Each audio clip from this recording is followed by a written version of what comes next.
তারপর তিনি বললেন, আমাকে আমার পিতা উমর ইবনুল খাত্তাব রাদিয়াল্লাহু তাআলা আনহু হাদিস শুনিয়েছেন যে, একদা আমরা রাসূলুল্লাহ সাল্লাল্লাহু আলাইহি ওয়াসাল্লামের খিদমতে ছিলাম। এমন সময় একজন লোক আমাদের কাছে এসে হাজির হলেন।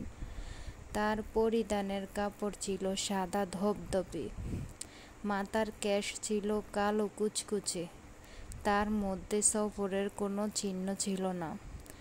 আমরা কেউই তাকে চিনি না। তিনি নিজের দুই হাঁটু নবী সাল্লাল্লাহু আলাইহি ওয়াসাল্লামের দুই হাঁটুর সাথে লাগিয়ে বসে পড়লেন। তার দুই হাত রাসূল সাল্লাল্লাহু আলাইহি ওয়াসাল্লামের দুই উরুর উপর রাখলেন।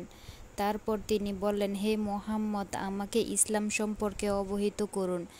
রাসূল সাল্লাল্লাহু আলাইহি ওয়াসাল্লাম বললেন, ইসলাম হলো তুমি এ কথার সাক্ষ্য প্রদান করবে যে আল্লাহ ব্যতীত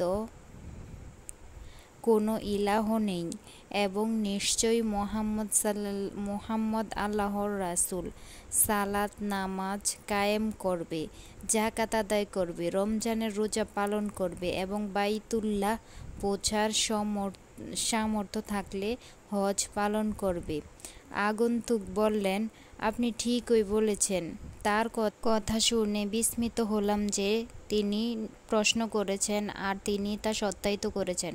আগন্তুক বললেন, আমাকে ঈমান সম্পর্কে অবহিত করুন। রাসূল সাল্লাল্লাহু আলাইহি সাল্লাম বললেন, ঈমান হলো আল্লাহর প্রতি, তার ফেরেশতাদের প্রতি আর তার কিতাবদের প্রতি বিশ্বাস আনা, আর আখিরাতের প্রতি ঈমান আনবে, আর তাকদীরের ভালো মন্দের প্রতি ঈমান রাখবে। আগন্তুক বললেন, আপনি ঠিকই বলেছেন। তারপর বললেন, আমাকে ইহসান সম্পর্কে অবহিত করুন।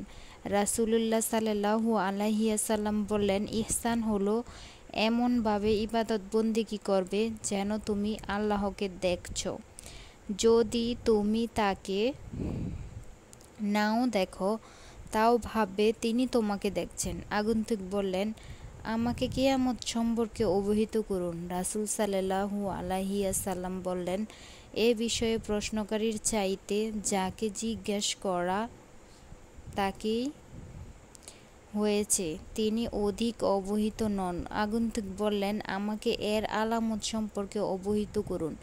রাসূল সাল্লাল্লাহু আলাইহি ওয়াসাল্লাম বললেন, তা হলো এই যে, দাসী তার প্রভুর জননী হবে, আর নগ্নপদ বিবস্ত্রদের মেষ পালনকারীদের বিরাট বিরাট অট্টালিকার প্রতিযোগিতায় গর্বিত দেখতে পাবে। ওমর ইবনে খাত্তাব রাদিয়াল্লাহু তাআলা আনহু বললেন যে, পরে আগন্তুক প্রস্তার করলেন, আমি বেশ কিছুক্ষণ অপেক্ষা করলাম। তারপর রাসূল সাল্লাল্লাহু আলাইহি ওয়াসাল্লাম আমাকে বললেন, হে ওমর, তুমি জানো এই প্রশ্নকারীকে? আমি আরজ করলাম, আল্লাহ ও তার রাসূল সম্মুখঘাত আছেন।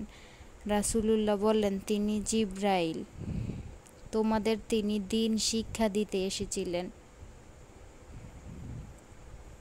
হাদিসটি ভালো লাগলে চ্যানেলটি সাবস্ক্রাইব করবেন।